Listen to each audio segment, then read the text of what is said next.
Bismillahirrahmanirrahim. Assalamualaikum warahmatullahi wabarakatuh. Innal hamdalillah nahmaduhu wa nasta'inuhu wa nastaghfiruhu wa na'udzu billahi min shururi anfusina wa sayyiati a'malina. Man yahdihillahu fala mudilla lahu wa man yudlilhu fala hadiya lahu. Asyhadu an la ilaha illallah wahdahu la syarika lahu wa ashhadu anna Muhammadan abduhu wa rasuluh.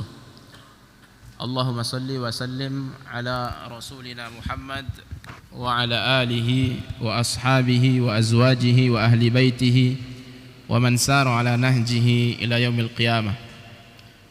Amma ba'du, fa inna asdaqal hadithi kitabullah wa khairal hadi hadi Muhammadin sallallahu alaihi wasallam. Syarrul umuri muhdatsatuha wa kullu muhdatsatin fid din bid'ah wa kullu bid'atin dhalalah wa kullu dhalalatin fil nar wal iyad billah.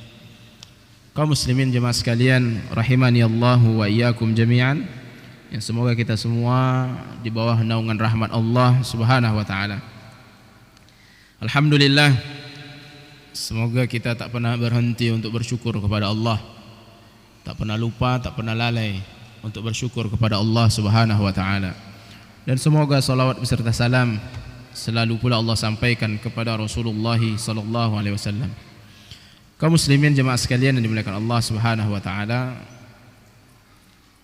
insyaallah 2 pekan ke depan lagi kita akan bertemu dengan bulan yang sangat spesial, bulan Ramadan, bulan tempat untuk berpacu, berlomba di sana. Di sanalah orang-orang yang beruntung, orang-orang yang cerdas, orang-orang yang memang betul-betul kuat, akan terlihat bagaimana kekuatan mereka. Jadi yang kuat sebenarnya bukanlah hal tentang kekuatan dunia, tetapi bagaimana kekuatannya dia gunakan, dia fungsikan untuk mendekatkan diri kepada Allah Subhanahu wa taala, dan omset paling besarnya ada di bulan Ramadan itu. Jadi Bapak dan Ibu dimuliakan Allah Subhanahu wa taala, jadi malam ini kajian kita tentang bagaimana para sahabat Nabi di dalam bulan Ramadan. Kaum muslimin, Bapak dan Ibu sekalian yang dimuliakan Allah Subhanahu wa taala, terkait bulan Ramadan, Al-Imam Bukhari dan Imam Muslim rahimahumallahu taala meriwayatkan sebuah hadis dari Abu Hurairah radhiyallahu anhu. Rasulullah sallallahu alaihi wasallam bersabda, "Idza istahalla Ramadan ghulqat abwabun nar wa futtihat abwabul jannah wa suffidatis syayatin." Apabila terbitlah hilal bulan Ramadan, anak bulan, yaitu bulan pertama, tanggal pertama, tanggal 1 dari bulan Ramadan, hadirlah bulan Ramadan. Tatkala datang bulan Ramadan, maka pintu-pintu neraka pun Allah tutup. Pintu neraka Allah tutup, artinya bulan Ramadan ini memang luar biasa. Allah memberikan hadiah kepada kita semua. Saking besarnya Allah berikan hadiah, Allah tak inginkan ada orang yang masuk ke dalam neraka di dalam bulan ini.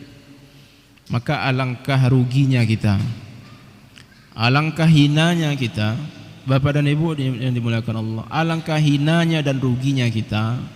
Pintu neraka tertutup, tapi kok bisa kita ada di dalamnya? Maka ini adalah kerugian yang sangat besar dan sangat dahsyat, bahwa pintu neraka Allah tutup, kok bisa ada kita di dalamnya? Maka ini adalah hal yang sangat merugikan. Kemudian Rasulullah lanjutkan lagi, wa futtihat abwabul jannah. Juga nantinya di bulan Ramadan ini Allah bukakan pintu-pintu surga. Pintu surga Allah bukakan, artinya potensi kemungkinan kita untuk masuk ke dalam surga Allah Subhanahu wa taala sangat besar, sangat luas. Jadi enggak seperti kuota ini. Ya, kalau kuota nanti artinya kalau pendaftarnya 100, yang kuotanya 50 yang masuk, sisanya enggak. Ini kalau berbicara kuota. Tetapi sekarang Rasulullah berbicara bukan kuota, tetapi pintunya telah dibukakan oleh Allah selebar-lebarnya di dalam bulan Ramadan. Maka lagi-lagi alangkah ruginya kita bila pintu surga terbuka tapi kita enggak masuk ke dalamnya. Begitu pintu neraka tertutup, kita ada di dalamnya. Pintu surga terbuka, kita tak ada di dalamnya. Maka ini adalah hal yang sangat merugikan. Nauzubillah summa nauzubillah. Lalu Rasulullah sampaikan lagi, wa suffidatis syayatin. Di bulan Ramadan ini nantinya Allah akan belenggu para syaitan itu. Jadi Bapak dan Ibu dimuliakan Allah Subhanahu wa taala, artinya Allah tidak berikan hadiah saja, tapi Allah beri bantuan untuk kita. Tadi hadiah itu bahwa pintu surga ditutup rapat-rapat, pintu neraka ditutup rapat-rapat, pintu surga dibuka lebar-lebar. Itu hadiah. Nah sekarang Allah beri bantuan, syaitan pengganggu kita, Allah belenggu lagi. Jadi Bapak dan Ibu dimuliakan Allah, inilah indahnya bulan Ramadan yang ada di depan kita ini. Lalu datanglah pertanyaan, dan ini sudah sangat sering ditanyakan. Setan sudah dibelenggu oleh Allah, kok maksiat tetap berjalan di dalam bulan Ramadan? Kok tetap banyak dosa dilakukan oleh kaum muslimin, oleh saudara-saudara kita? Maka Bapak dan Ibu dimuliakan Allah Subhanahu wa taala, kita harus mengetahui bahwa yang membuat kita melakukan maksiat, dosa, bukan syaitan saja. Yang memancing, memicu kita untuk berbuat dosa, maksiat itu bukan syaitan saja. Kita lihat iblis ketika dia tak mau sujud kepada Nabi Adam, tak mau dia mematuhi perintah Allah. Siapa yang menghasut iblis itu? Iblis yang satu lagi? Enggak. Nabi Adam terjerumus sehingga makan buah yang dilarang oleh Allah. Itu bisikan dari iblis. Karena iblis menyampaikan berita hoaks kepada Nabi Adam. Ma nahakuma rabbukuma an hadhihi syajara illa an takuna malakaini aw takuna minal khalidin. Tuhan kalian berdua wahai Adam dan Hawa tidaklah melarang kalian memakan dari buah ini tadi, melainkan kalau kalian makan kalian akan menjadi malaikat atau kalian akan kekal.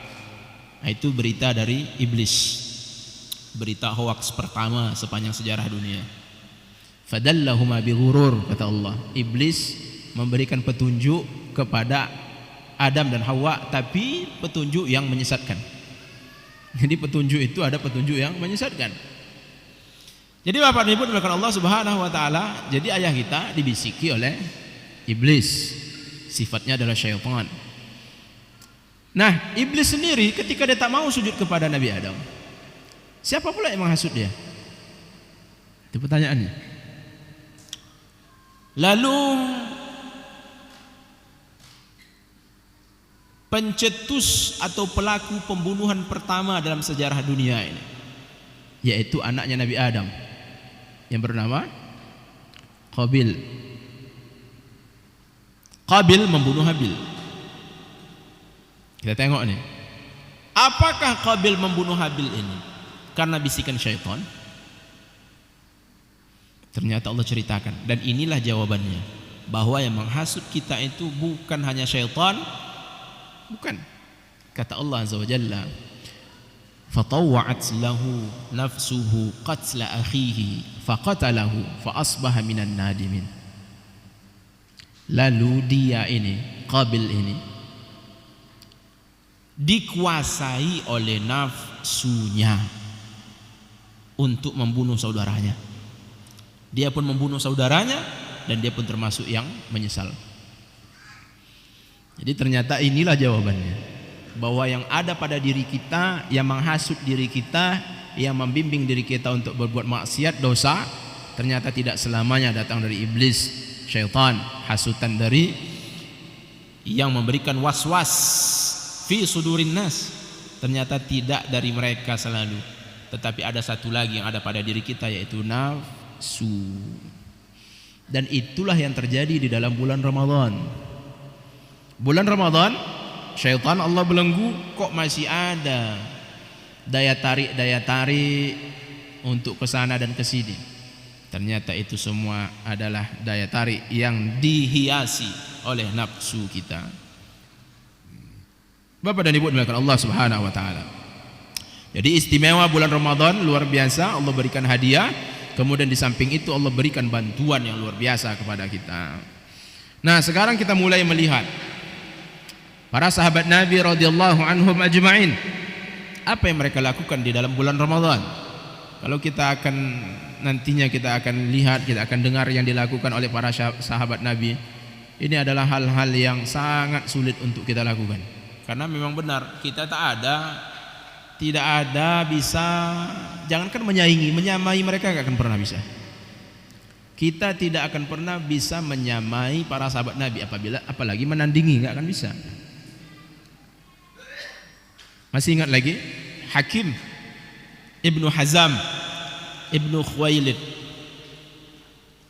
keponakannya Khadijah bintu Khuwailid radhiyallahu anha, berteman dengan Rasulullah sangat lama, dari muda berteman dengan Rasulullah, kemudian ditambah lagi ikatan dengan bibinya, karena bibinya Khadijah telah menikah dengan Rasulullah.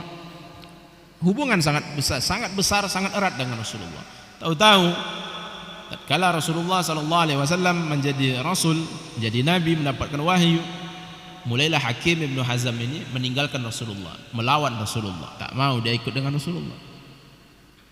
Lalu sampailah di masa Fathu Makkah tahun 8 Hijriah, yang artinya Rasulullah sudah berdakwah, sudah menjadi nabi 20 tahun lebih, 21 tahun nabi, menjadi nabi dan rasul. Ketika Fathu Makkah barulah masuk Islam Hakim Ibnu Hazam, yang artinya Hakim Ibnu Hazam tadi beliau menjadi sahabat juga, tetapi dia menjadi sahabat setelah 20 tahun. Jadi dia telah melewatkan 20 tahun untuk melawan Rasulullah. Sedangkan sahabat yang lain seperti Abu Bakar, kemudian Abu Ubaidah, Utsman bin Affan, Ali bin Abi Thalib dan lainnya, 20 tahun yang dilewati tadi itu memang sudah jadi sahabat mereka, sudah menjadi as-sabiqun al-awwalun, sudah menjadi salah seorang dari 10 yang dikabarkan masuk surga, sudah menjadi orang yang terlibat dalam perang Badar dan seterusnya. Sedangkan Hakim Ibnu Hazam dia terlambat. Lalu setelah dia masuk Islam, anaknya mendapati dia selalu menangis sendirian.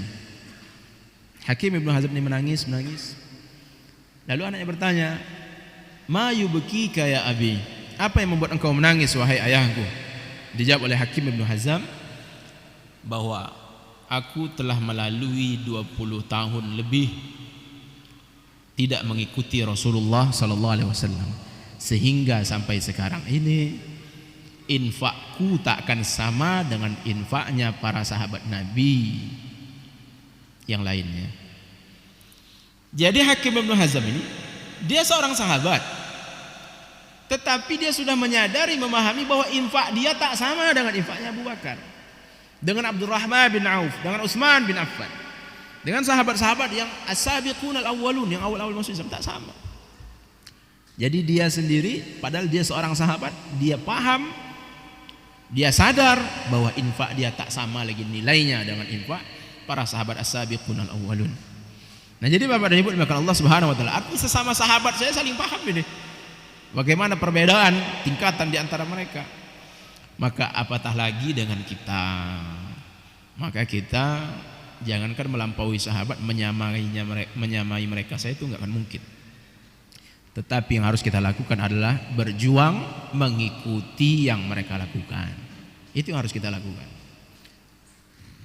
Bapak dan Ibu dimuliakan Allah Subhanahu wa taala. Jadi kalau di dalam bulan Ramadan ini, tentunya yang menjadi amalan yang sangat diprioritaskan oleh seluruh kaum muslimin, dan tentunya ini semua berdasarkan petunjuk Rasulullah sallallahu alaihi wasallam, maka amalan-amalan yang diprioritaskan tadi itu di bulan Ramadan tak lain, yang pertama kali adalah qiraatul Quran, membaca Al-Quran. Itu nomor 1 itu. Karena bulan Ramadan sendiri adalah bulan Al-Quran. Maka Imam Malik rahimahullahu ta'ala dia selalu mengisi kajian, menyampaikan hadis-hadis di Masjid Nabawi di Madinah. Imam Malik rahimahullahu ta'ala begitu sampai di bulan Ramadan dia tutup kitabnya itu, Tidak lagi dia ngajar hadis, tapi dia pergi ke Al-Quran. Bulan Ramadan adalah bulan Al-Quran. Nah, kemudian amalan kedua adalah qiyamul lail. Ini kalau kita sering disebut dengan salat tarawih dan seterusnya, kita hidupkan lagi dengan salat-salat sunnah berikutnya. Kemudian berikutnya lagi doa. Kemudian yang keempat al-karam wal jud, yaitu berbuat baik dan dermawan. Kemudian yang terakhir, yang kelima, yang sering dilakukan oleh para sahabat Nabi tentunya adalah at-taqlilu minat ta'am, sedikit makannya. Nah, bagian yang ini agak sulit nih kayaknya, sedikit makan di bulan Ramadan. Sedangkan kita bulan Ramadan sepanjang jalan banyak orang jualan. Nanti kita lihat bagaimana penjelasan itu. Baik Bapak dan Ibu dimuliakan Allah Subhanahu wa taala. Yang pertama, para sahabat Nabi radhiyallahu anhum ajmain, mereka di dalam bulan Ramadan ini sangat memprioritaskan Al-Quran. Karena Allah Azza wa Jalla telah berfirman, "Syahrul Ramadan alladzi unzila fihi al-Quran hudan lin-nasi wa bayyinatin minal huda wal furqan." Bulan Ramadan ialah bulan yang dimana di dalamnya tadi Allah turunkan Al-Quran sebagai hudan linnas, petunjuk untuk manusia. Jadi Al-Quran ini adalah petunjuk untuk manusia.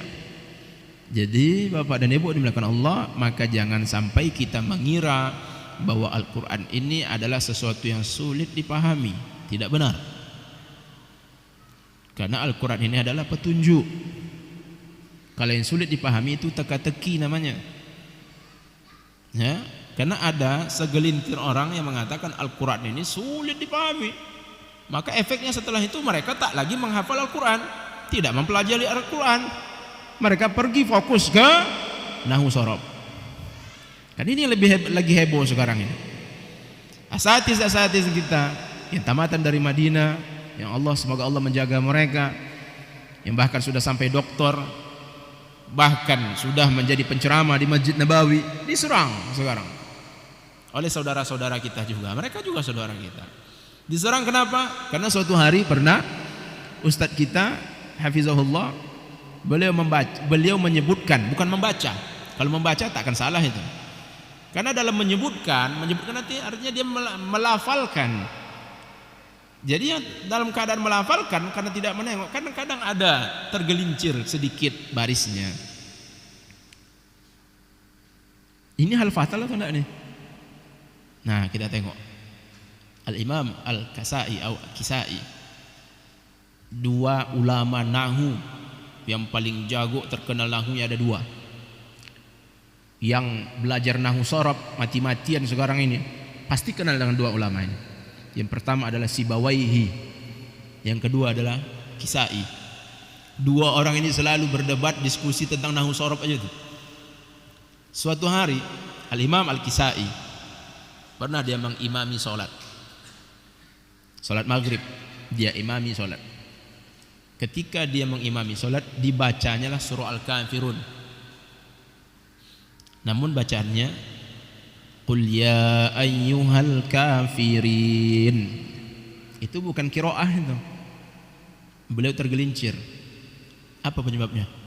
Ada yang berani mengatakan ini ulama seperti ini enggak murojaah, enggak hafal surah Al-Kafirun. Lah, salah, Pak. Kenapa? Terkadang karena fokus menghafal murojaah, menghafal yang bagian ayat-ayat lainnya, bagian ini lupa diulangi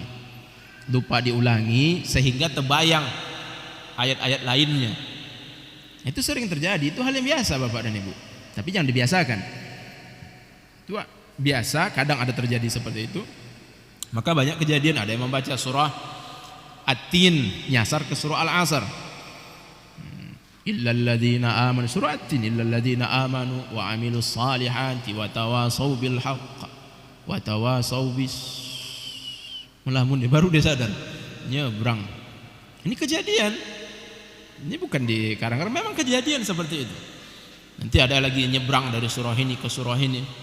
Nah, jadi Al-Kisai tadi dia membaca surah Al-Kafirun dengan Al-Kafirin. Qul ya ayyuhal kafirin. Apa yang terjadi setelah itu? Oleh imam tetap masjid tadi dicemoohnya. Kisai, imam nahu, salah di bacaan Al-Kafirun. Qul ya ayyuhal kafirun. Yang anak SD, anak TK aja dah hafal di luar kepala itu. Diejek, diolok-olok, dibicarakan, digojang-ganjing oleh imam tetap. Begitu masuk sholat isya, ini bahayanya itu. Nah, ini bahayanya kita merendahkan, mencemooh orang lain. Begitu masuk sholat isya, majulah imam tetap tadi untuk jadi imam sholat isya. Tergelincir di surah Al-Fatihah.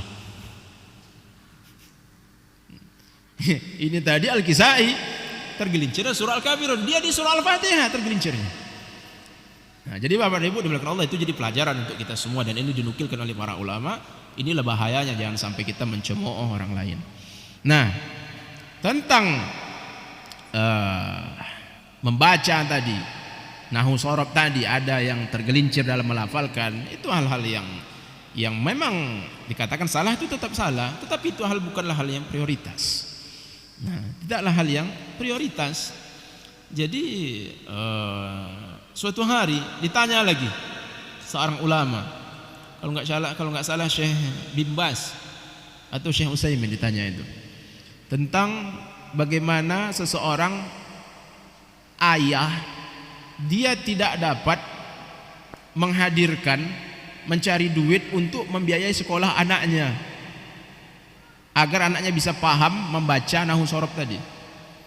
Lalu dijawab oleh Syekh tadi bahwa sang ayah tadi mendapatkan duit yang halal dan yang haram itu lebih utama daripada sebatas hanya untuk membaca daraba zaidun kalban. Itu pelajaran nahu sorob tuh. Kenapa zaidun? Kenapa enggak zaidan? Kenapa enggak zaidin? Kenapa kalban? Kenapa enggak kalbun? Kenapa enggak kalbin? Itu pelajaran nahu sorob. Jadi Bapak dan Ibu dimuliakan Allah Subhanahu wa taala, prioritas dalam Islam adalah Al-Qur'an. Itulah prioritas.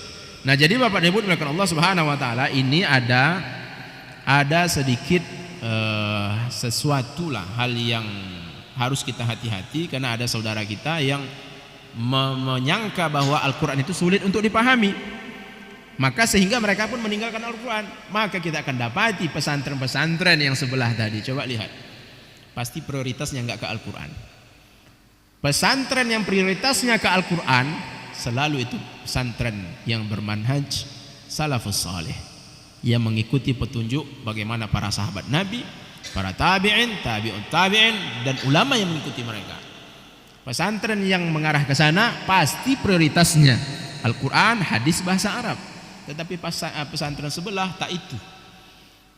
Prioritasnya adalah nahu sorob di mana-mana. Di mana-mana prioritasnya. Jadi kita jangan heboh, dan jangan pula kita jadi ikut-ikutan pula meremehkan ustadz kita yang semoga Allah menjaga beliau, hafizahullah taala. Jadi kembali lagi ke firman Allah bahwa Al-Qur'an ini adalah petunjuk dari Allah. Kalau artinya petunjuk, artinya sangat gampang untuk dipahami sehingga bisa menjadi penerang jalan kita semua.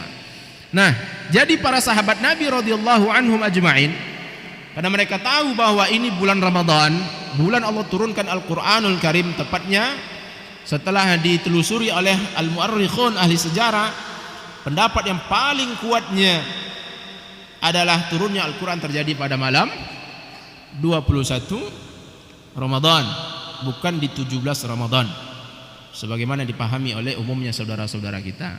Kenapa dikumpulkan petunjuk-petunjuknya? Apa itu? Allah berfirman, inna anzalnahu fi Lailatul Qadar. Sesungguhnya kami telah menurunkan Al-Quran di malam Lailatul Qadar. Lailatul Qadar itu kapan? 10 malam terakhir di tanggal yang ganjil.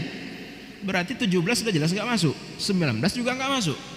Nah, kemudian di malam yang mananya dari yang malam Lailatul Qadar yang 10 malam terakhir ini?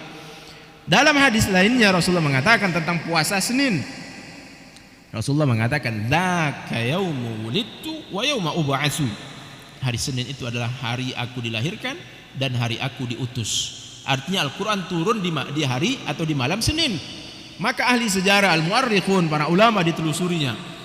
Hari Senin yang ada pada bulan Ramadan di tahun itu jatuh pada tanggal 7 Ramadan, 14 Ramadan, 21 Ramadan dan 28 Ramadan.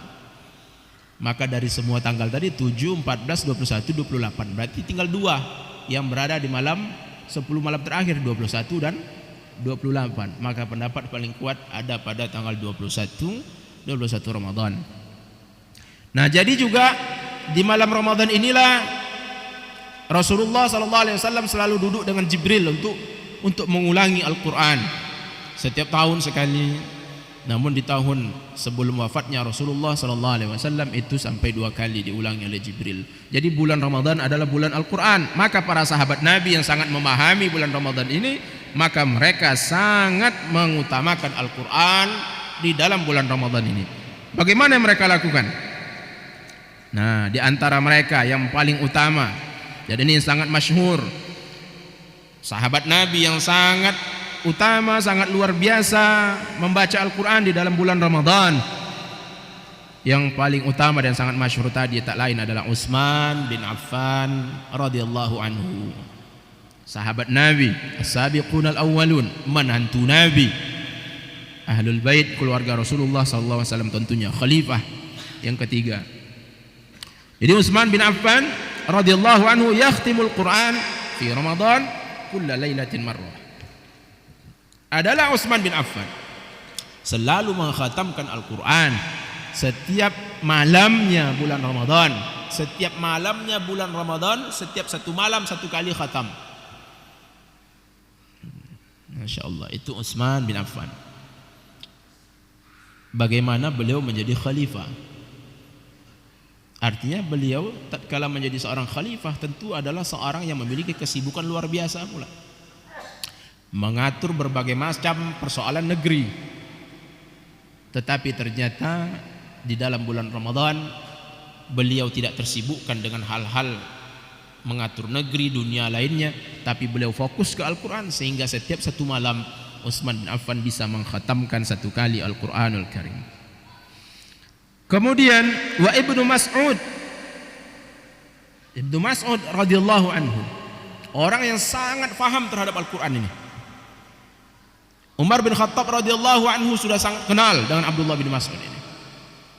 Makanya dulu sudah kita bahas itu, bahwa datang seseorang dari Syam mengabarkan kepada Umar bin Khattab di Madinah, wahai khalifah, di Syam ada seorang laki-laki mengajarkan Al-Quran tanpa melihat Al-Quran.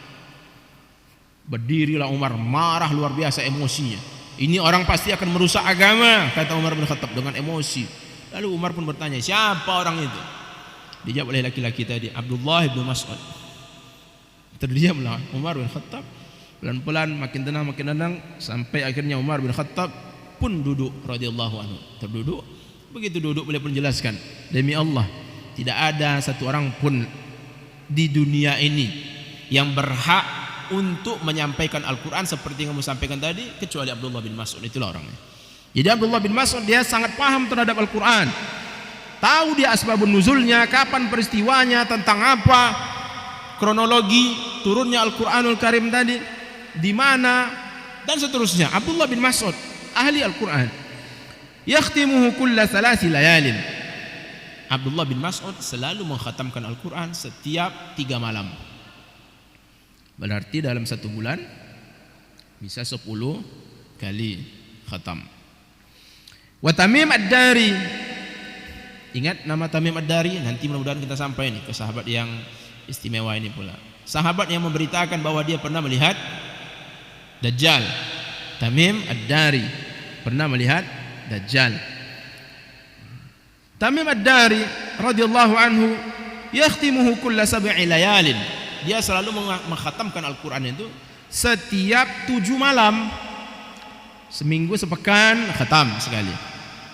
Wa Ubay bin Ka'ab yakhtimuhu kulla 8 layalin. Ubay bin Ka'ab selalu mengkhatamkan Al-Quran setiap 8 malam. Jadi Bapak dan Ibu dimuliakan Allah Subhanahu wa taala, yang dilakukan oleh para sahabat tadi yang mulia radhiyallahu anhum ini bisa kita lakukan. Tetapi ini disampaikan oleh para ulama. Inilah hikmah kenapa puasa Ramadan ini puasa Ramadan ini sebelum datang Ramadan ada bulan Sya'ban, dan bulan Sya'ban ini adalah bulan yang paling banyak Rasulullah berpuasa, bulan yang paling banyak Rasulullah meningkatkan amalannya. Kenapa? Karena di sebelum bulan Ramadan istilah kita sudah ada pemanasannya. Begitu sudah ada pemanasannya, lalu masuk bulan Ramadan, inilah tempat berpacunya. Nah sekarang kita baru di bulan Ramadan nih menghidupkan starter Honda itu, kan itu masalahnya. Sehingga untuk menahan makan aja itu luar biasa. Sampai kalau udah berpuasa itu ada mikir lah gimana cara mendodos hari ini. Kan itu terjadi. Padahal masalah mendodos dengan masalah puasa itu nggak ada hubungannya. Nggak ada hubungannya. Memang nanti akan ada tenaga juga, mungkin ada begini dan begitu pengaruhnya. Tapi walhamdulillah belum ada satu berita pun seorang bapak meninggal dunia gara-gara mendodos dalam keadaan puasa. Itu belum ada. Dan insya Allah tidak akan ada. Karena syariat yang Allah hadirkan di tengah kita pasti syariat yang rahmatan lil alamin. Itu pasti itu Bapak dan Ibu. Jangan pernah kita meragukan syariat dari Allah Subhanahu wa taala. Jangan sampai ada terbayang bahwa ini akan memberikan mudarat. Tidak ada syariat Allah satu pun yang menimbulkan mudarat. Semuanya pasti menimbulkan maslahat untuk kita semuanya. Nah jadi Bapak dan Ibu dimakan Allah Subhanahu wa taala. Kemarin Anda mendengar ada salah seorang ikhwan kita, rahimahullah taala, beliau telah meninggal dunia. Ternyata beliau bisa berbuat seperti ini, seperti yang dilakukan oleh para sahabat tadi. Beliau fokus karena beliau pun masih lajang. Ya. Ini khusus yang lajang-lajang juga nih ya. Tengok apa yang dilakukan oleh sahabat kita yang telah meninggal dunia ini. Semoga Allah merahmatinya. Setiap 4 malam memang dia maksimalkan bulan Ramadan itu, dan qadarullah itulah Ramadan terakhir dia. Setelah itu lewat dari bulan Ramadan beliau pun meninggal dunia. Di bulan Ramadan tadi beliau berhasil mengkhatamkan 10 kali Al-Quranul Karim. Nah kita harusnya punya spirit seperti ini juga ya, jadi itu bisa dilakukan. Cuman ada sesuatu yang saya agak bingung. Ada orang sebelah mengatakan gurunya bisa khatam sampai berapa 30 kali satu malam ya. Itu cenderung gimana caranya itu ya, saya agak bingung juga dengarnya itu. Ada lagi ya dari sebelah juga, Syekh fulan-fulan ada disebutnya, di dalam salatnya khatam dia 30 kali. Gimana cara khatam 30 kali dalam salat pula lagi itu? Nah jadi kalau istilahnya itu disebut dengan khurafat. Jadi itu adalah cerita dongeng dan lain sebagainya. Nah jadi Bapak dan Ibu dimuliakan Allah Subhanahu wa taala, namun apa yang dilakukan oleh para sahabat Nabi tadi adalah bukti real nyata. Kita pun bisa seperti itu. Nah mulai sekarang kita pun pasang niatnya, minimal Ramadan besok minimal 1 kali harus tamat. Bisa Pak? Insya Allah. Semoga Allah mudahkan kita semua. Minimal itu. Kalau bisa lagi nanti 10 malam terakhir situ tak khatam lagi. Karena itu adalah malam yang inti dari bulan Ramadan tadi, 10 malam terakhir. Tapi itu yang pertama dilakukan oleh para sahabat Nabi adalah prioritasnya kepada Al-Quran. Yang kedua adalah qiyamul lail. Qiyamul lail ini juga menjadi prioritas para sahabat Nabi radhiyallahu anhum ajma'in.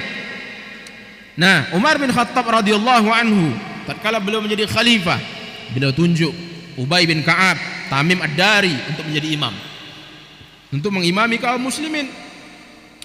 Dan selalu mereka berdua, Ubay bin Ka'ab dengan Tamim Ad-Dari, di dalam qiyamul lail tadi, qiyamul Ramadan, menghidupkan malam Ramadan. Kalau istilah sekarang kita sering disebut dengan salat tarawih. Itu selalu yaqra'una surah Al-Mi'in, selalu mereka membaca surah-surah yang kandungannya 100-an ayatnya. Itu di dalam qiyamul lailnya, qiyamul Ramadannya. Kemudian Umar bin Khattab radhiyallahu anhu juga mengutus 3 orang ahli Al-Quran untuk membaca di dalam qiyamul Ramadan tadi. Di dalam salat tarawih tadi, yang paling cepatnya, paling cepat selalu 1 rakaat itu dibacakan 30 ayat. Itu yang paling cepat itu. Yang agak tengah-tengah dikit itu yang 25 ayat. Yang paling rendah, paling minim dalam 1 rakaat tadi itu adalah 20 ayat. Ini terjadi di masa Umar bin Khattab radhiyallahu anhu. Kemudian juga di masa Umar bin Khattab, para sahabat Nabi yuqimuna al-lail fayaqra'una surat al-Baqarah. Mereka di dalam qiyamul lail, di dalam bulan Ramadan, maka mereka pun membaca surah Al-Baqarah fi 8 rakaat, dalam 8 rakaat.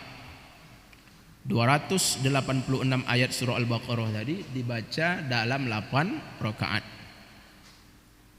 Itu yang mereka lakukan. Fa idza qara'uha fi 12 raka'ah kanu ya'tabiruna anna al-imam qad khaffafa anhum.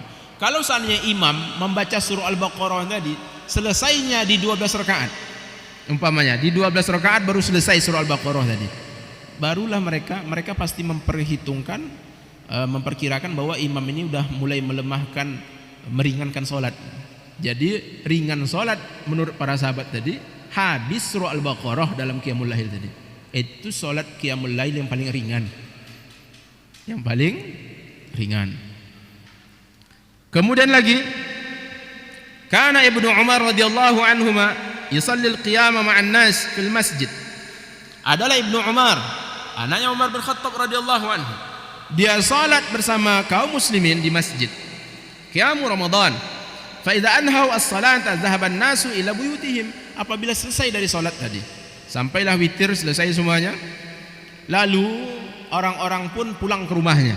Pulang ke rumahnya, ya'ti radhiyallahu anhuma bima'in lahu wa ya'udu ila al-masjid fa yusalli hatta as-sabah. Lalu Abdullah bin Umar tadi bin Khattab radhiyallahu anhuma, dia kembali lagi ke masjid. Orang-orang udah bubar, udah pulang, dia kembali lagi ke masjid, dibawanya air minum.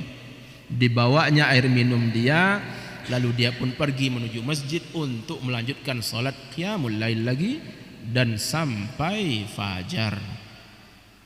Itu Abdullah bin Umar bin Khattab, sahabat Nabi yang luar biasa. Jadi qiyamul lailnya sampai fajar. Jadi Bapak dan Ibu dimuliakan Allah Subhanahu wa taala, juga selalu para sahabat Nabi umumnya apabila mereka qiyamul lail, begitu selesai qiyamul lail mereka, kapan berhenti qiyamul lail tadi itu? Salat malam mereka, setelah selesai salat, ada yang melanjutkan secara pribadi tentunya, karena umumnya mereka melakukan yang 11 rakaat ditambah 8 ditambah 3 witir. Witir bolehkah dikerjakan 2 kali Bapak dan Ibu? Nah, di sini ada tentunya banyak pendapat para ulama, namun yang paling kuatnya bahwa witir itu tidak dikerjakan 2 kali. Jadi kalau sudah witir kita di masjid, nanti kita ingin qiyamul lail lagi, kita lanjutkan di rumah kita, lanjutkan saja qiyamul lail tanpa ada witirnya. Nah, itu disampaikan oleh para ulama, itu pendapat yang lebih kuat karena Rasulullah sudah mengatakan itu, kama qala alaihi salatu wasalam, la witrani fi lailah wahidah. Tidak ada 2 witir dalam satu malam. Nah, jadi Bapak Ibu dimuliakan Allah Subhanahu wa taala, para sahabat Nabi umumnya seperti Abu Hurairah radhiyallahu anhu dan lainnya, mereka selalu qiyamul lail di dalam bulan Ramadan itu. Dilanjutkannya terus salatnya di rumahnya, terus sampai kapan? Begitu selesai qiyamul lail mereka, cepat-cepat mereka mengambil makanan untuk sahur.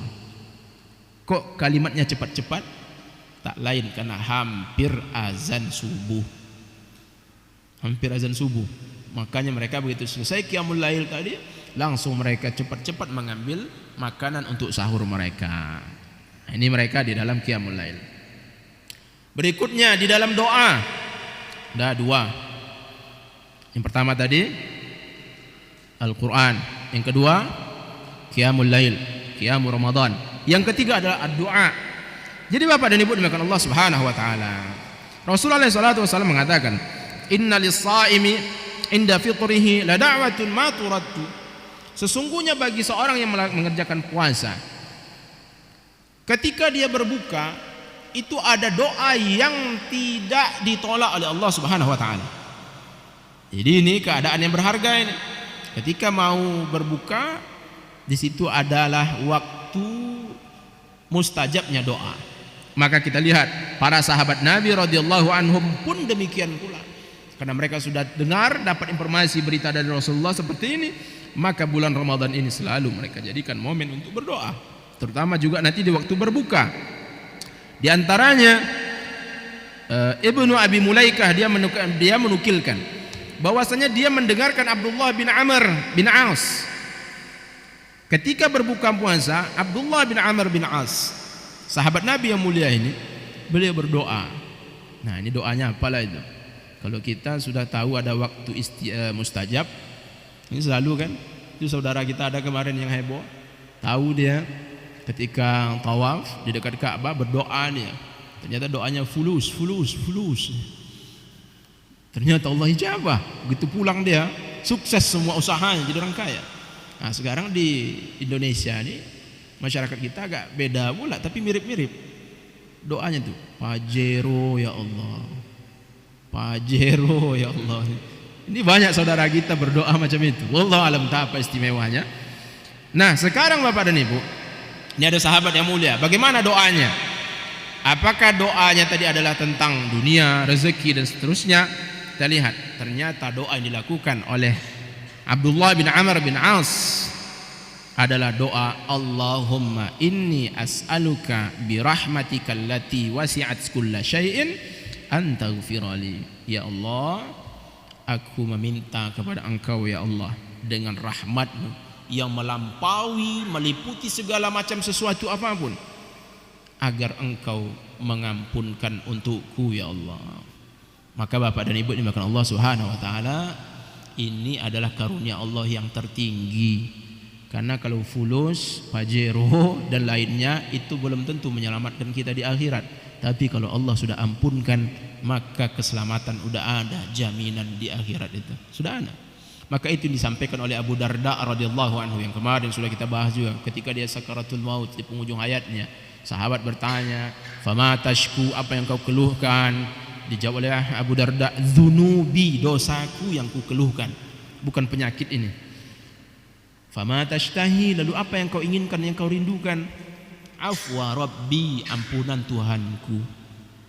Jadi doa yang digunakan, yang dipakai oleh Abdullah bin Amr bin As di dalam berbuka puasa tadi adalah doa minta ampun kepada Allah Subhanahu wa taala. Kalau belum hafal doa tadi, gunakan bahasa Indonesia, tak ada masalah. Jadi Bapak dan Ibu dimuliakan Allah Subhanahu wa taala, maka inilah yang harus terus kita berjuang meminta kepada Allah agar Allah mengampunkan kesalahan kita semuanya. Nah, kemudian Bapak dan Ibu dimuliakan Allah Subhanahu wa taala, para sahabat Nabi juga yang berikutnya setelah doa yang mereka lakukan berikutnya adalah al-karamu wal jud. Mereka berbuat sesuatu yang mulia dan dermawan. Jadi ini yang mereka lakukan sesuai dengan apa yang Rasulullah sampaikan. Man fattara fihi sha'iman kana maghfiratan lidzunubihi wa itqu raqabatihi minan nar wa kana lahu mislu ajrihi min ghairi an yuntaqas min ajrihi syai'un. Siapa saja yang memberikan buka puasa, memberikan perbukaan kepada orang yang melaksanakan puasa, maka itu adalah sebagai ampunan penghapus dosa dia, dan itu pula lah yang dia sedekahkan tadi sebagai penebus dia untuk menjadi keselamatan bagi dia nanti dari neraka Allah Subhanahu wa taala, dan dia pun memperoleh pahala sebagaimana pahala orang yang berpuasa tadi tanpa dikurangi dari orang tersebut. Ini kan banyak nih hadiah-hadiah tadi dari memberikan buka puasa.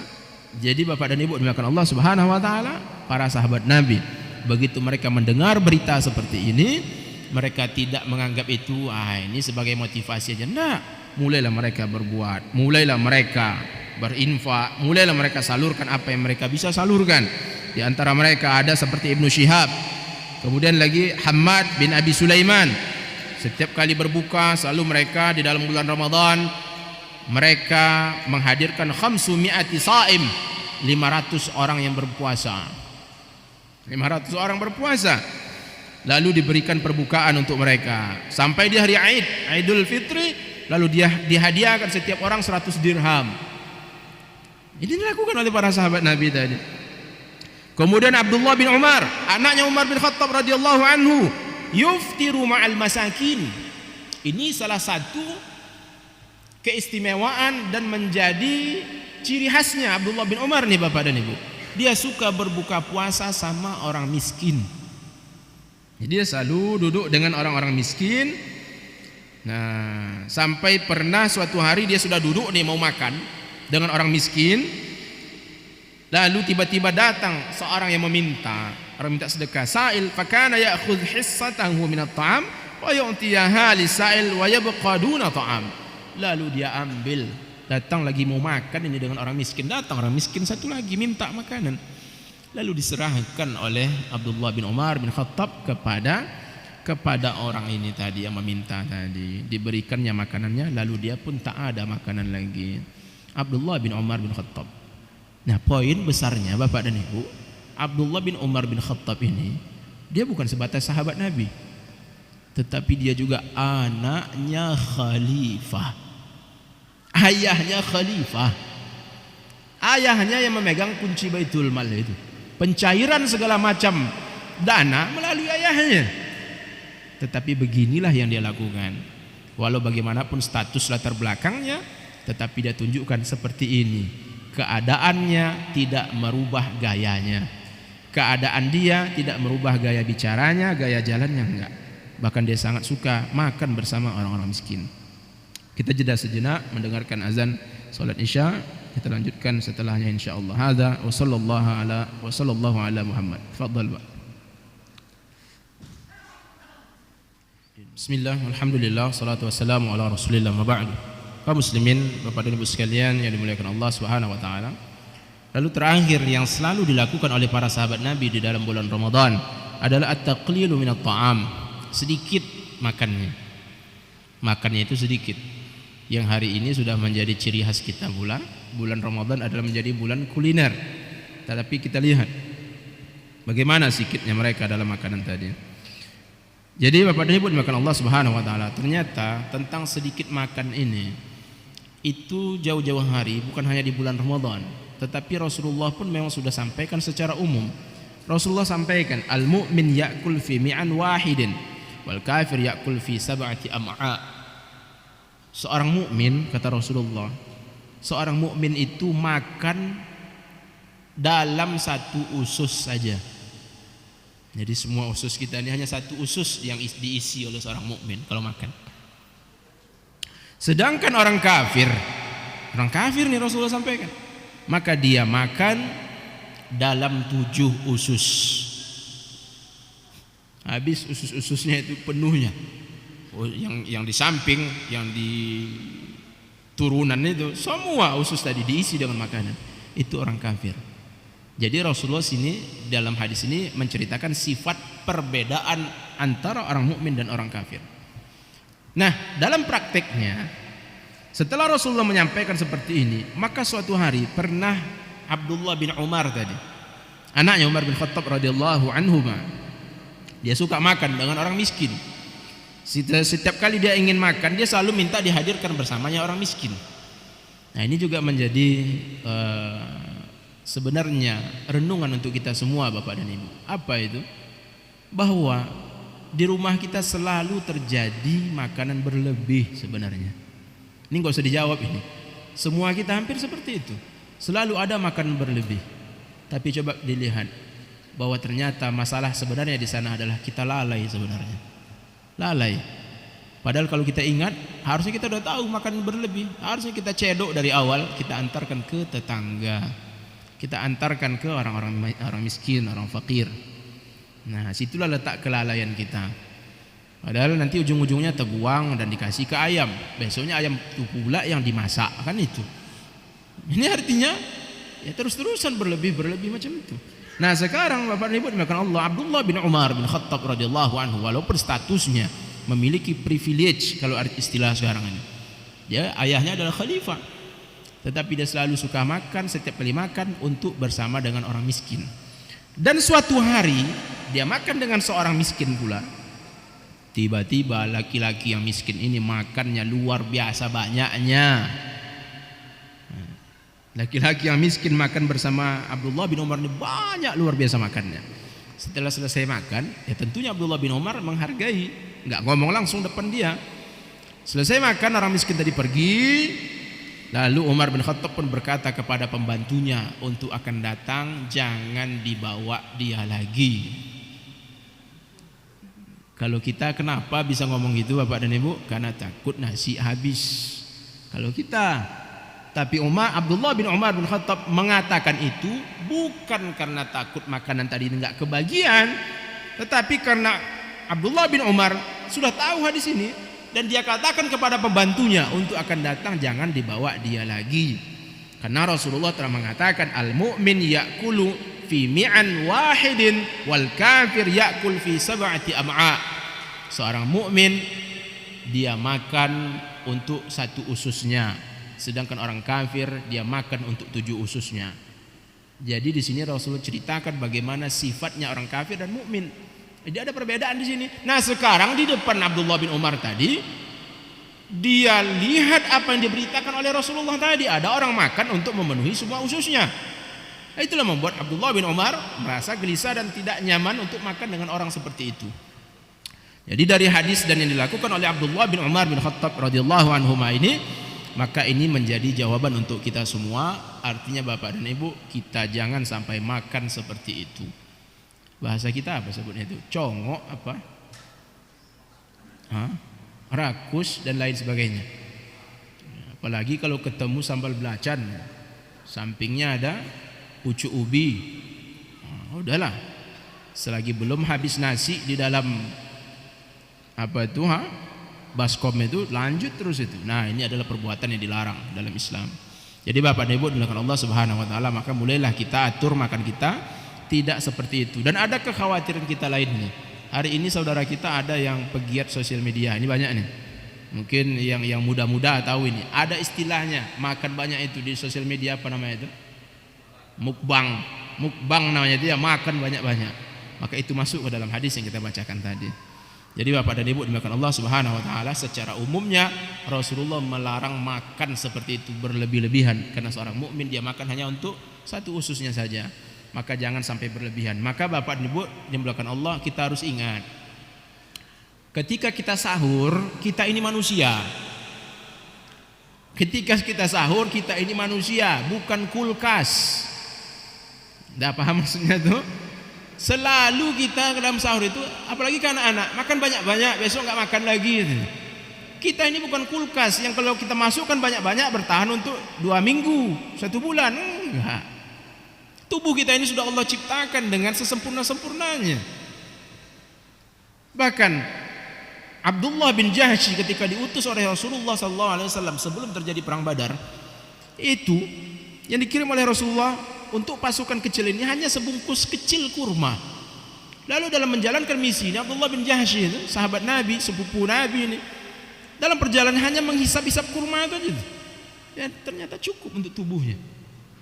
Jadi Bapak dan Ibu dimuliakan Allah Subhanahu wa taala, kita harus ingat ketika sahur kita bukan kulkas. 1. Yang kedua, kita bukan onta. Yang kedua, maksudnya itu selalu kita ketika sahur minum sebanyak-banyaknya. Kita bukan onta, kita bukan dispenser. Diisi banyak-banyak untuk persediaan nanti kalau mendodos lah nanti banyak keringat keluar, habis pula isi dalamnya. Enggak begitu. Jadi enggak begitu tubuh kita. Jadi minumlah secukupnya, makan secukupnya. Selesai di sana, selesai sahur. Nah, jadi Bapak dan Ibu dimuliakan Allah, kembali lagi kita harus ingat bahwa ini adalah tanda-tanda yang dilarang oleh Rasulullah SAW, bahwa mukmin makannya sedikit, yaitu hanya untuk ususnya saja. Sedangkan orang kafir dipenuhi semua usus-ususnya.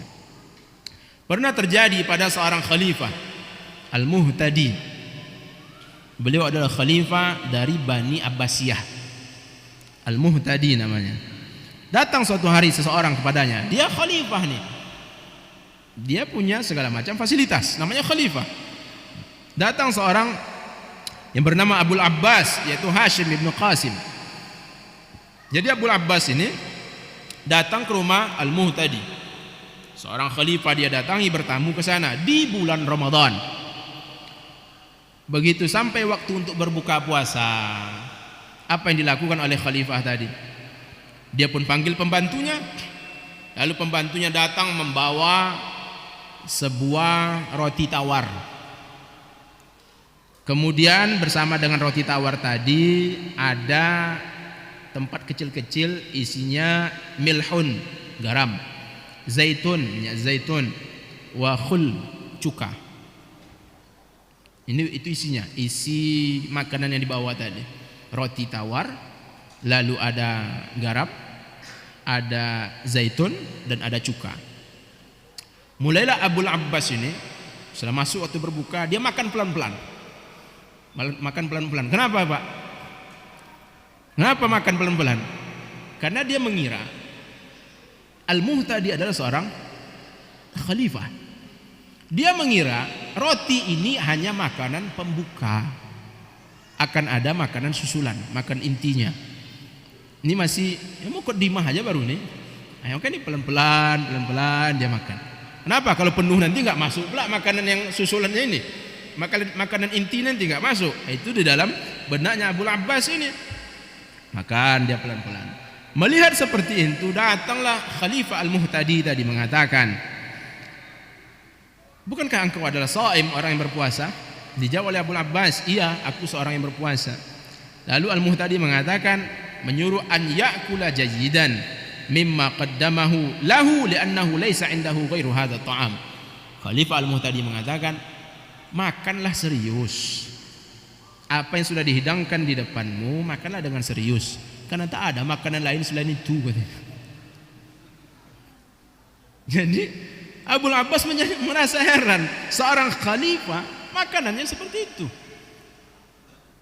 Padahal dia seorang khalifah, apa yang mau dia makan bisa. Tetapi inilah praktik-praktik nilai-nilai yang ada dari Rasulullah SAW.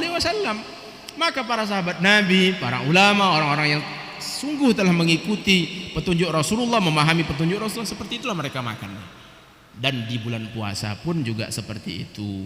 Nah, jadi Bapak dan Ibu dimuliakan Allah Subhanahu wa taala, di bulan puasa para sahabat Nabi, para orang-orang saleh terdahulu, salafus saleh, prioritas mereka tidak di makanan. Ini bukan larangan pula untuk makan bubur nanti, bukan. Silakan makan apa yang menurut kita baik, bagus, karena itu halal untuk kita. Namun ingat, itu bukanlah prioritas. Sehingga jangan dari pagi bulan Ramadan itu udah membayangkan apa nanti untuk buka, jangan. Tapi kita bayangkan adalah apa yang akan kita lakukan untuk beribadah kepada Allah Subhanahu wa taala. Yaitu yang dilakukan oleh para sahabat Nabi. Yang pertama adalah membaca Al-Quran.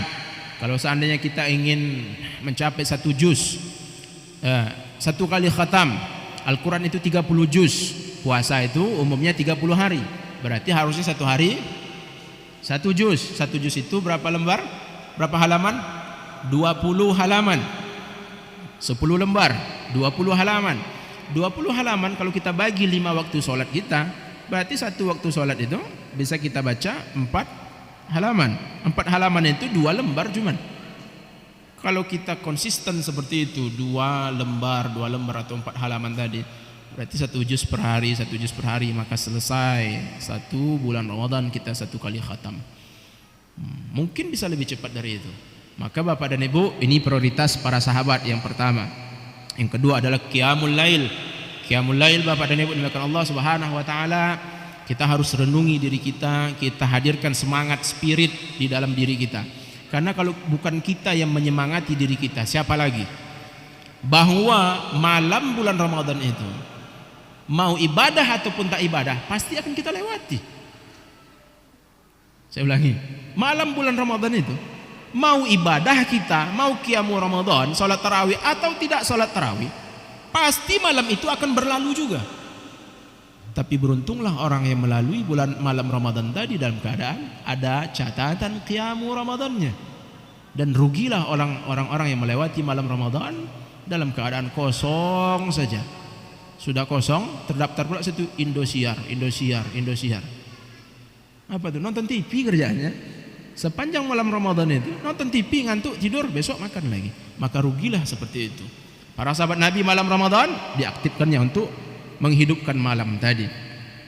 Kemudian yang ketiga adalah doa. Maka perbanyaklah doa, karena bulan Ramadan adalah bulan yang spesial, luar biasa keistimewaannya di sana. Yang keempat juga tingkatkan lagi kedermawanan kita kalau yang belum hadirkan. Karena sejatinya apa yang ada pada diri kita semuanya itu, sadar atau tak sadar, habis semuanya itu. 100 ribu nggak ada artinya.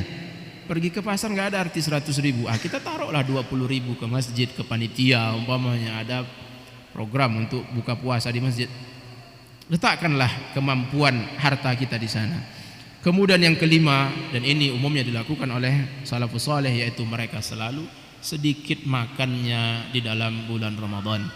Mudah-mudahan bermanfaat untuk kita semuanya, dapat menjadikan persiapan yang sempurna untuk kita sebelum masuknya bulan Ramadan.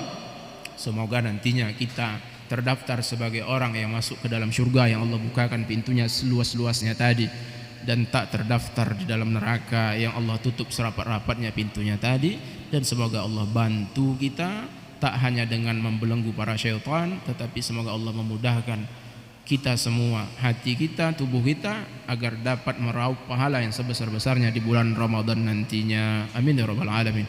Hadza sallallahu ala Muhammad, subhanakallahumma wa bihamdika asyhadu an la ilaha illa anta astaghfiruka wa atubu ilaik. Assalamualaikum warahmatullahi wabarakatuh.